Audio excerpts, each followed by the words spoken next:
Prime Minister Netanyahu, thank you for your time and welcome to the final word. It's been 2 years since our last interview, and you said clearly 2 years ago that a military plan and action is needed against the regime in Iran. It seems the time for action has come. Why now, and how the operation is going?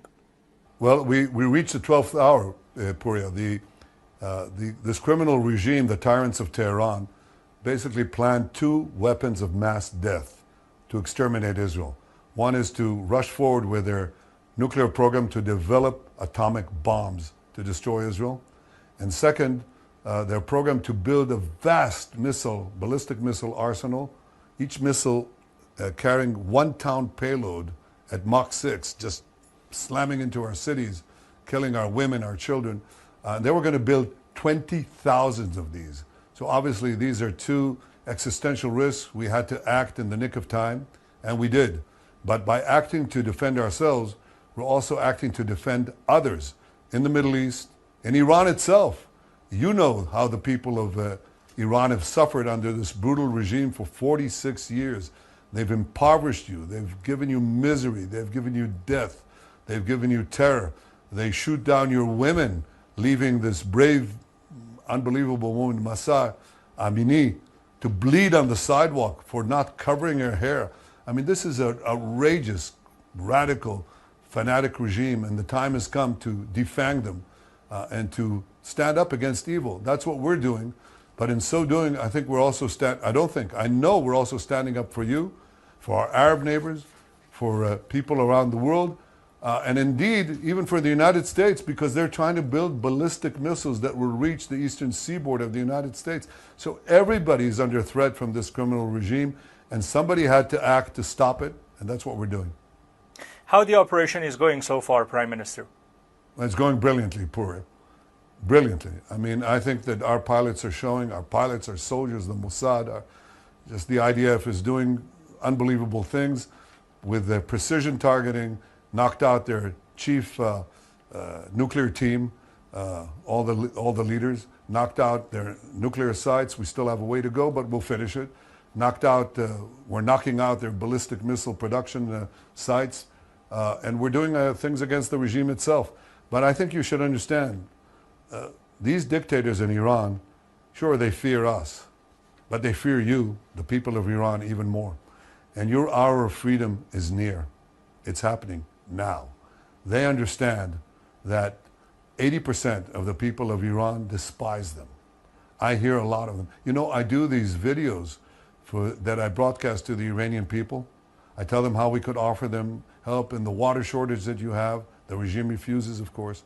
We tell them how we could cooperate, these 2 glorious ancient peoples that have cooperated from the times of Cyrus the Great. Cyrus the Great freed the Jews. Now it's time for you to be free, and you have that opportunity.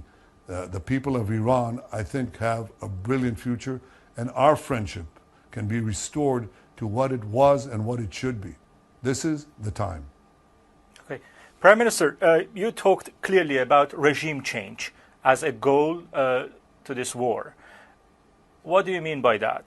How can you reach this?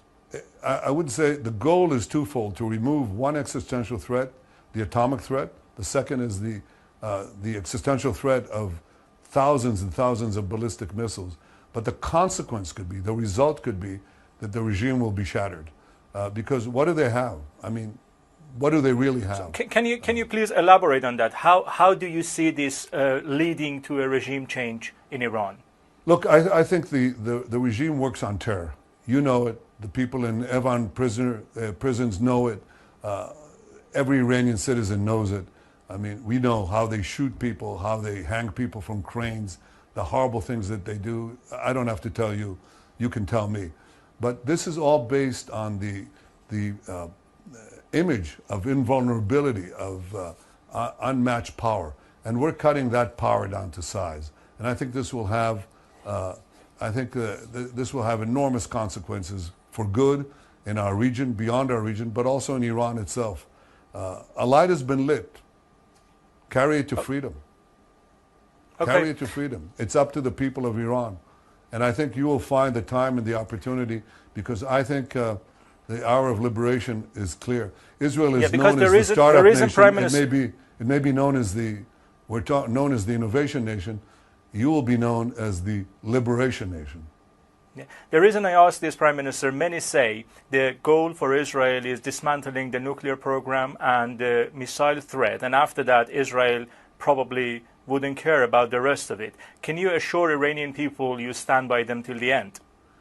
Well, we stand by you all the time. We've stood by you. I've stood by you all these years. 40 years ago, just a few years after the rise of the Ayatollah regime, I said that the greatest danger facing Israel and the world was a nuclear-armed Iran. I've devoted a good part of my life, in fact, most of my life, to preventing that threat from materializing. But in so doing, I think that we're not merely protecting ourselves, we're protecting the rest of the world. We're protecting the forces of civilization against the forces of barbarism that have tormented you for so long.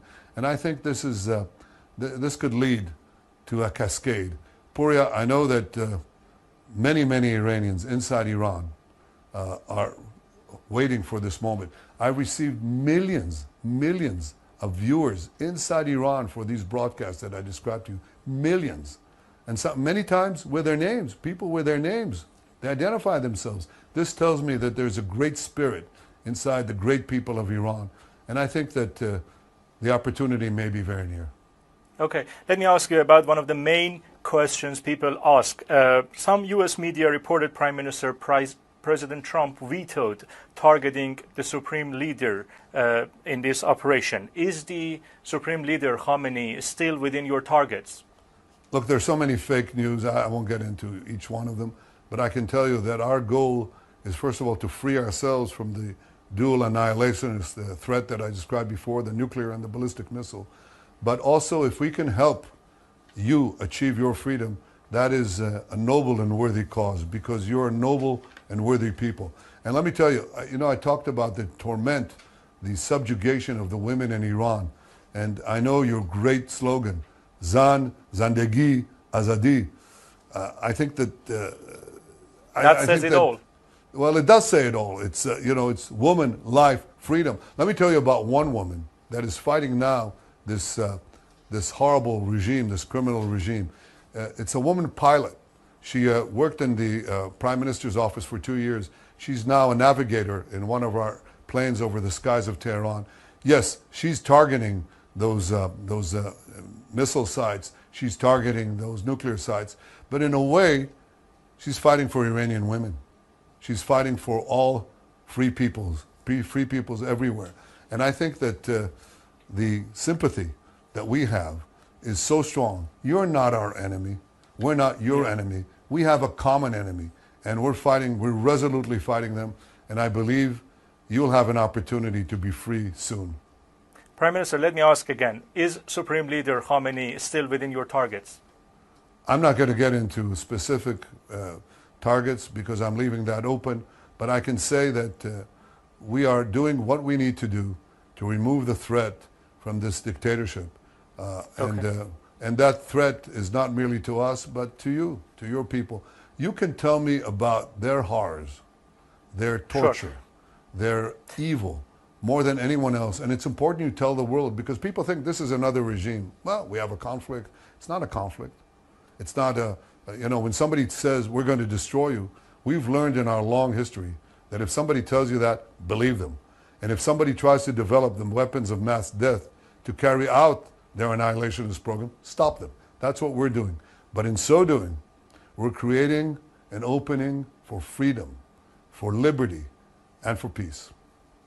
Prime Minister, regime is trying to make people believe that Israel is after civilian targets and harming the Iranian people. What is your reaction? And can you please, it's a very good opportunity to clarify right now in this show about this claim by the regime that you are after civilian targets and, civilians in Iran. Well, I'm glad you asked me that, Pouria, because it's the very opposite.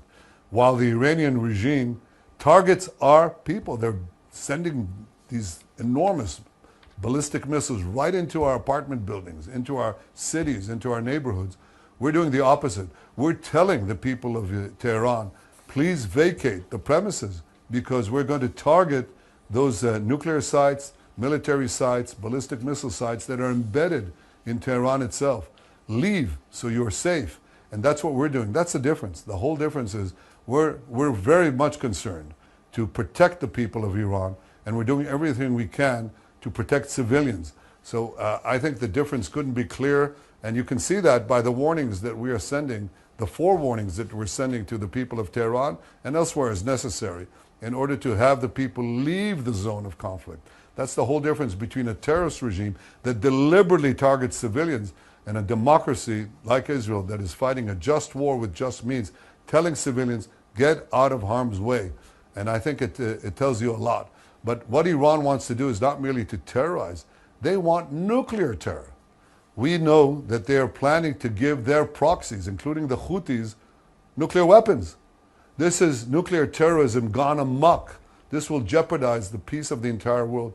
This is evil against good. And it's time for good people to stand up with the good people of Iran and good people everywhere against this madness foisted on all of us by this radical tyranny. It's about to end. It should end, and we will make it end. As you know, I live in Israel, and regime is conducting missile attacks. We are seeing missiles coming every night to Israel. If you want to send a message to the leaders of this regime in Iran from this show, what is that message?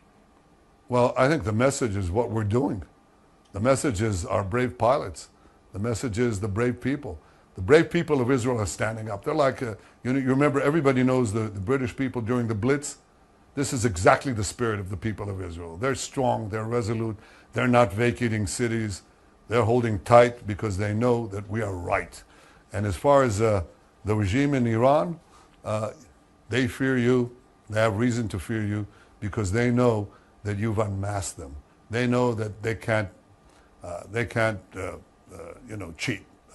They can cheat on the nuclear program, they can cheat in negotiations, but they can't make you believe their lies. You know they're evil, and they fear you, and they have good reason to fear you. There's a future of hope for us. We will expand the Abraham Accords, and I'll tell you what my dream is.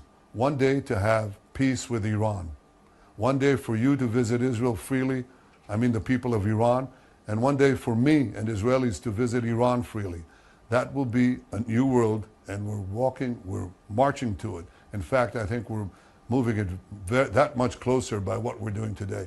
My message to the tyrants of Tehran, look at what we're doing to you in Tehran. That is our message. And last question, Prime Minister, what is your personal message to the Iranian people? I am sure millions of them are watching this show tonight. I believe in you. I respect you. I admire you. I know your achievements. I know your potential. I know that Iran can be great again. It's a great civilization. And this theological thuggery that has kidnapped your country will not stand for long. And you are the future, not them. That's my message to you, people of Iran. Thank you so much, Prime Minister Netanyahu, for your time. Thank you. Let's make Iran great again. We can do it. Of course.